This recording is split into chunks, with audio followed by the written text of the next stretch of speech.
Hello everyone, welcome back to the Highland Greenhouse here at Carlton Carnivores. I've got another plant spotlight for you guys today. Another species of plant that doesn't grow in this greenhouse, but instead in the little mini greenhouse that is too small to actually get any video in and around, so we brought it in here.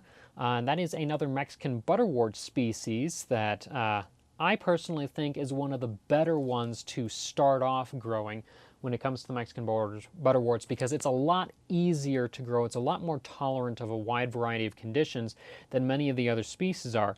And part of that reason is it's one of the few homophilous or single leaf variety species in the group. So it doesn't change its leaf type throughout the year. It doesn't experience the same kinds of seasons that the other species often do. And that is Pinguicula emarginata. This is a very popular species to make hybrids with because the traits of both the flowers and its much more tolerant growth habit tend to get inherited in its hybrids as well, so you can get some really, really pretty results. I especially have made a few hybrids with Gigantea and a couple Morinensis varieties, even Lawiana, and the flower results from that are just absolutely breathtaking and incredible. But this species grows in Veracruz and Puebla, so two of the states that are kind of in the southeast central section of Mexico, bordering kind of the Gulf of Mexico just before it curves up into the Yucatan Peninsula. And where they grow is roughly between 4,000 to 5,000 feet in elevation, so about 1,440 to about 1,500 meters in elevation. I have to do that conversion in my head a little bit there, but where they grow in that environment, so it's roughly median elevation, what would be considered kind of median highland for a lot of Nepenthes, for example, but they grow oftentimes on sandstone cliff faces or sandy riverbanks where there's a very thin layer of organic material that is built up on the face of whatever that underlying substrate is. And usually in an environment where either the water flowing by is going to keep it constantly moist, or there's a seepage that is coming down from the side, or in some of these places that habitat is actually located within a cloud forest, so basically the air itself is just constantly putting down moisture into the soil that they're growing on. So these guys are pretty much constantly exposed to a fairly high moisture level. It may dry out a little bit in winter, but never completely. So because of that, this is one of those species that does not have a winter rosette like many other species do. It doesn't have a mechanism for tolerating winter dry periods, so it does not go succulent. It always has its carnivorous leaves. So because of that, and because of that kind of organic layer that it tends to grow on top of sandstone, this species is a lot more tolerant of very wet, very organic, and very, very humid conditions than the other species are, and so it's a lot more rot tolerant as well. I have directly flooded these guys, not on purpose, but that's just how it happened, and they've still just acted like absolutely nothing is wrong. So as far as Mexican butterworts go, this is one of the most tolerant. Now, the average size of these guys is actually a little smaller as well than many other species, so they're a little easier to maintain in a smaller container. This is about as big as mine have ever managed to grow, and it's not much smaller than their absolute maximum size. Roughly 2, maybe 2.5 inches across from leaf tip to leaf tip, and those leaves tend to be kind of either very broadly paddle-shaped or more or less ovular all around with a very distinctive curled edge. And when they're growing over time, the leaves will actually kind of curve down underneath the base of the plant as it grows upward and kind of pushes up. So you'll get this kind of arcing appearance to the leaves as well. Now, depending on the amount of light and depending on the clone you have, these guys can be very, very green overall, as these are right now. Or you can see them develop very rich red blushes, particularly right at the base of the leaves and the flower stalks. And sometimes that radiates out, especially along the edge of the leaves, and also sometimes just blushing right up through the middle as well. Like all butterworts, those leaves are covered in little tiny tentacles that are primarily capturing things like pollen, fungus, gnats, little springtails, and mites and things like that. And when something lands on those leaves, it sticks to the tentacles, and that little point on the leaf dimples downward and kind of fills with a mini temporary pool of digestive enzymes that breaks down whatever it is and takes in whatever it is that the plant actually needs that it can use. Now, again, the coloration does very much depend on, one, the clone that you have, but two, also the amount of light and sometimes the temperature that these guys are experiencing. Higher light, of course, is going to result in much more strong red coloration. Cool temperatures often will trigger this as well. So if you have temperatures that are staying, like say below 60 degrees, maybe dropping down into the 40s at night during winter especially, you may see them blush a lot more. Now, what these guys are usually, of course, known for is, like all about butterworts, their flowers. And these guys have rather particularly unique flowers as well. Fairly variable amongst the species, but all of them share some similar traits. Like all butterworts, each of these stalks only sports one flower, but it may produce several of those stalks at once. A single plant may have sometimes up to 5 or 6 at a time, and so a big colony can have dozens. And those flowers, they're not actually very big, especially compared to the overall size of the plant, getting no more than maybe a ½ inch across. And it has 2 relatively small, kind of rectangular upper lobes to the flower, and then 3 much larger, longer lobes on the bottom, as well as, of course, the very thin, very long compared to the rest of the flower, nectar spur that sticks out the back. Now, each of those lobes tends to be roughly kind of rectangular in overall shape, but the tips are usually very deeply lobed and serrated. They have what are called crenate or crenellate edges, so it's very jagged and erratic looking. And you will often see that trait inherited in its hybrids as well. As well as, depending on the variety, you may have flowers that are almost entirely white, or you may have various amounts of lavender to violet blushing, and in particular, very dense reticulate patterns of veins running through the flower. The veins are often the darkest on the small upper lobes, but they're usually fairly noticeable in the bottom too, maybe a little more blush down there. And so, especially up close, that results in a very, very striking appearance. The center of the flower usually is yellow right around the palate, and that fades into kind of a yellow-green to very pale greenish down the nectar spur. But those veins are very, very attractive and very distinctive for this particular species.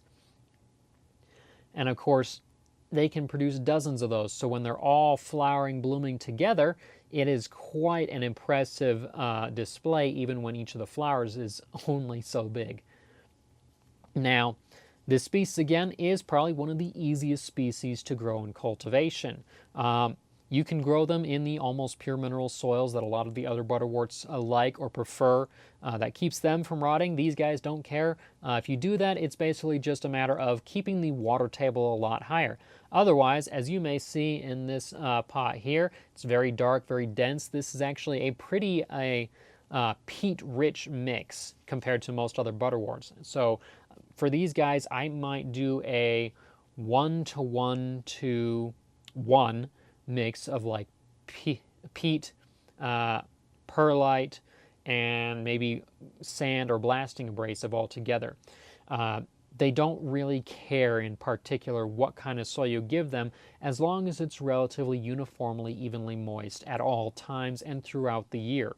This is one you never want to let dry out, and they can tolerate, again, sometimes even up to flooding. Just let it kind of dry out after that. Don't leave them flooding, because that will trigger rot eventually. But you could bring them up to flooding and then just let that dry out over a period of the next week or two until it's just barely damp, and then add moisture again. During winter, maybe slightly drier, but during summer, a lot more moist. Now, these guys are fairly tolerant of a wide range of temperatures as well, but the best results you're going to get is probably daytime temperatures around 80 to 85 degrees Fahrenheit, dropping down to the low 70s at night is probably what these guys will be happiest with. Or in winter, when it's a little cooler in their habitat, they may expect something like 75 degrees during the day and maybe into the mid to low 50s at night. You could also replicate that during summer as well. Just keep it relatively cooler all year round. Most Mexican butterworts will be happy with that, and so will these guys as well. Again, they do come from what would be considered relatively highland conditions if you were talking about Nepenthes, so those cooler nighttime conditions are what makes these guys a little happier. And then, of course, they are fairly tolerant of a wide variety of light conditions, but the more light you get, the better color they will have, and the more flowers they're likely to produce as well. The smaller the rosettes and leaves might get in those conditions, but they will tolerate anything from partial shade to almost full sun, maybe diffuse shade cloth over that, or simply just stick them under, as most of us do in indoor conditions, the brightest artificial lighting that we can get. They'll be perfectly happy under that. But overall, basically, that does just mean they are tolerant of just about anything that you might throw at them other than hard water, of course. When you're watering them, like most carnivorous plants, you don't want to be giving them really high dissolved minerals water. You want it fairly clean, so distilled, reverse osmosis, rainwater is what's going to be best for these guys.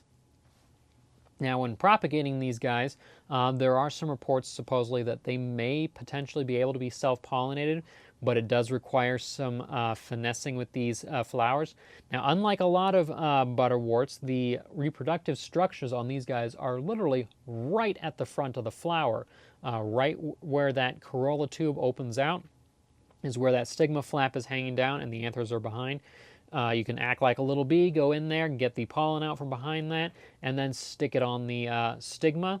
I have not found success with self-pollinating these guys, but they will be very, very easy to cross, either with another clone of emarginata or almost any other species of Mexican butterwort that's out there. And you can get some amazing results in hybrids that way. So you can do that, and you can also take leaf pullings. You just pull out the entire leaf. When I've been repotting these guys before or getting plants out for sale, sometimes leaves will fall off naturally because, like most butterworts, they're just kind of fragile in that manner. So take an entire leaf and you just set it on the soil surface and leave it and wait. Eventually the bottom of that leaf will start to produce little tiny buds, and those will develop into new plants. They'll root and grow out, and you have a brand new colony. Feeding them will help them grow a little bit faster as well, might also help boost color occasionally, but it's not something that is necessarily a requirement. You'll just notice the plants will tend to grow a little faster with that. If you don't want to take leaf pullings and such, you can also simply wait for the plant to propagate itself.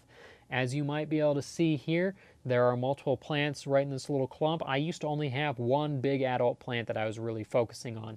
That eventually divided on its own. The crown eventually splits into separate growth points, like right here is starting to do. You got this one here, and off the side here. They were very recently the same plant, and over the past few weeks they have started producing their own separate leaves and splitting apart.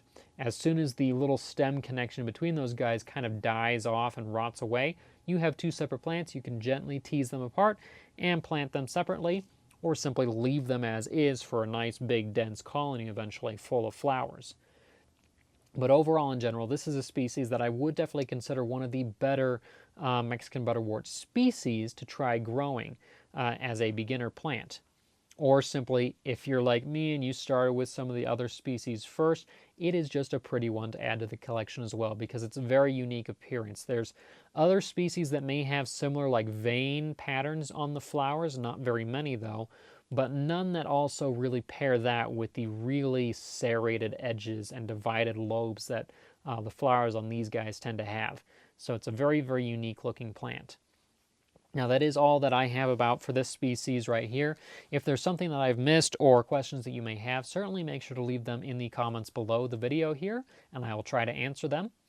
If you enjoy educational videos like this and you'd like to learn more about the things coming up, make sure subscribe to the channel so you don't miss anything coming up. And like the video, share it so that the channel gets more exposure. If you know people who would like to watch it, share it with them. You can also find the blog and database on my website at Carlton Carnivores, where I also have information on all the various plants and animals that I work with. You can also follow me on social media, Instagram, TikTok, Facebook, etc. at Carlton Carnivores. I'm always posting little videos and tidbits out there. If you would like to help support in a more financial manner, though, because watching these videos really does help the channel grow, but it does cost quite a bit to upkeep these plants and take the time to edit these videos and post them and such. So you could support by buying some of the plants that I have available on my website shop at carltoncarnivores.com. I usually have Mexican butterworts, I've got sundews and pitcher plants and so many other things on there as well. See, there's plenty to choose from. There's also things like merchandise, cups, stickers, shirts, and so on that you can also buy to help support if you don't want to take care of a living plant. You can also do things like join as a Patreon member, where you get early access to these videos when they're released. You also get access to the monthly seed contests that I do for members there, where you can get access to seeds that I may not have released on the website just yet, or things that might be really expensive, or that I may not release on the website shop at all, and it's simply a one-off thing that only the members there may get access to. But if you don't want to do a monthly thing like that, you can also do one-time donations at places like coffee.com, or contact me for direct PayPal as well.